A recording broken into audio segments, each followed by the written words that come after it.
Hey, Kevin here, top 100 financial advisor, two-time author, one-time bestseller, and we are here to talk about the stock market. There is a company that everybody was not talking about. Everybody's focus, including my own, has been on Airbnb and DoorDash. What you didn't see was this company. All right. All right. So let's go ahead and get into it. So obviously, Airbnb was a stock of the day. Yesterday, it was DoorDash. That's cool. That's fun. It could do some amazing things in the near future. We'll see. What I am more concerned about is a company called C3 AI. This ticker symbol is just the letters A and the letter I, AI. They are artificial intelligence. So basically, they create the software and stuff that tells your other stuff, your phone, like, hey, look, you want to check your tires. Look, this part of the machine is broken. You need to go fix this now, as opposed to just breaking on its own, and you or your company, really the company, has to go and fix that. So AI can help improve a lot of stuff. I love Google Assistant, which is essentially AI. Can read my emails, tell me where I need to be, tell me that a flight is canceled, all that stuff. Really, really, really, really cool. But here's what I like about it, and it's a criteria that I use for almost everything that I invest in. The question is, just like your question is when you go to a party or anything, is who all over there? My question is, who is investing in this company before I put my money into it? And if they are the right people or the right companies, then I say, all right, well, if Microsoft, because Microsoft did invest close to $50 million in this company, then I'm saying, all right, well, Microsoft, I know you're good. You've been an incredible company this entire time. If you believed enough to put $50 million into C3 AI, then I need to pay attention to it, which is why I did. Now, I did not invest in it because I'm not going to break my IPO rule twice in 2 months. I broke that rule for Snowflake. What was one of the reasons why I broke it for Snowflake? Every company across the globe they're moving to one, artificial intelligence, and two, the cloud. Snowflake was in the cloud. That's what they do. But who else invested in Snowflake? Salesforce invested in Snowflake, and so too did Warren Buffett. So guess what? That tells me that if they believe in it and put their money into it, then maybe I need to pay attention to it too, which is why I did. And so one time I'm breaking that rule, I don't plan on doing it anytime soon. Doesn't mean it's impossible, but I'm really not going to do it 2 months or twice in the span of 2 months. Like, that's ridiculous. Discipline. I am practicing discipline, as we all should. But anytime, any stock that you're looking at, you want to see and kind of peek over and say, oh, who's all over there? Who's investing in it before I decide I'm going to put my own money into it?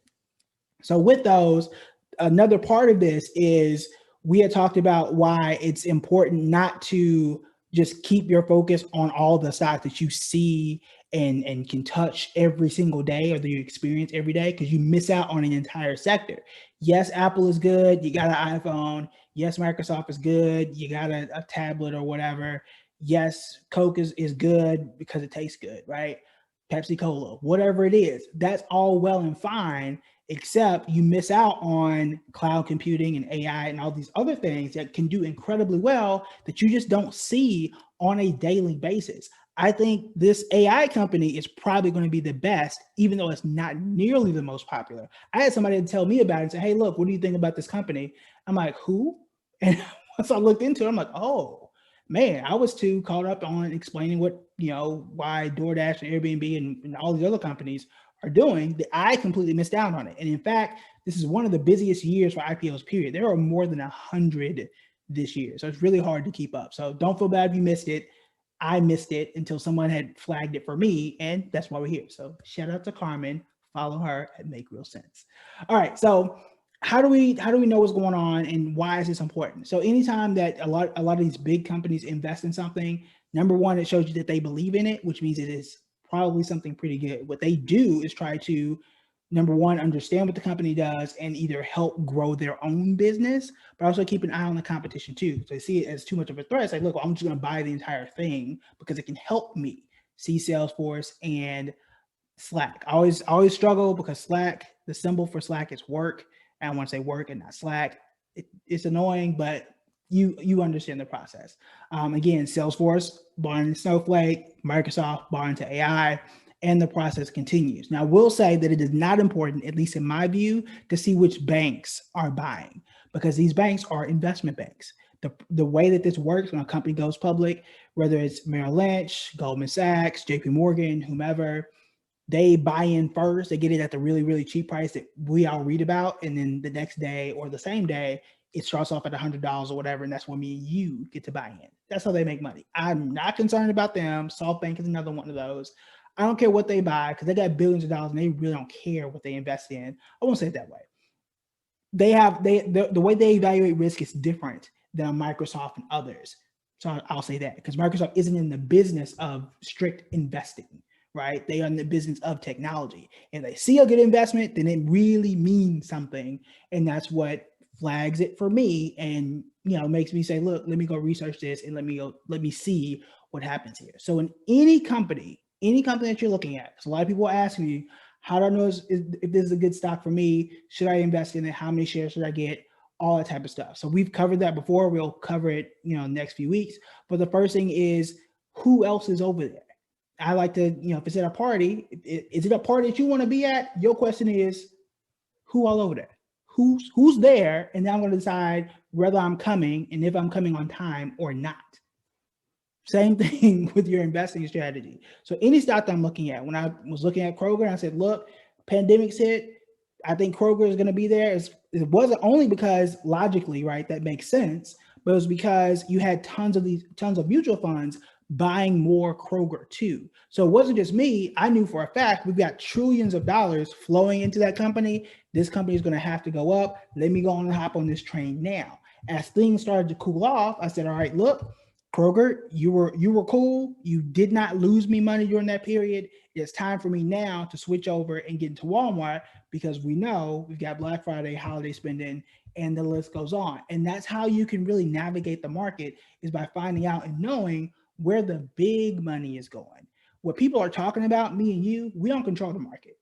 We really don't. I know Robinhood investors get a lot of flack, and yeah, they control like penny stocks, right? But the big money, the long-term money, it is not the small people, the retail investors who run that. It is the mutual funds, the institutional money is what they call it. So that's what you want to pay attention to. Anytime I'm seeing Microsoft, Salesforce, any of these large companies that are already successful investing in something, that's a flag for me that it might be something I want to pay attention to. And I want to put a real quick list before we end because I don't want to say it incorrectly. Because if I can find it, and this is one reason why I wasn't, I don't dislike not Salesforce. I don't dislike Airbnb. I just think I just really want to see what happens before I jump into it. Salesforce. Yeah, Salesforce. Man, all my stocks and stuff are messed up today. Salesforce was investing in several companies. So obviously they just bought Slack. I always get Slack and Work confused because the stock symbol for Slack is Work. So Slack bought Work. That was something to look into. But Salesforce had been buying up a bunch of companies that ended up being successful. For example, Salesforce also bought into Zoom very early. Look at Zoom now.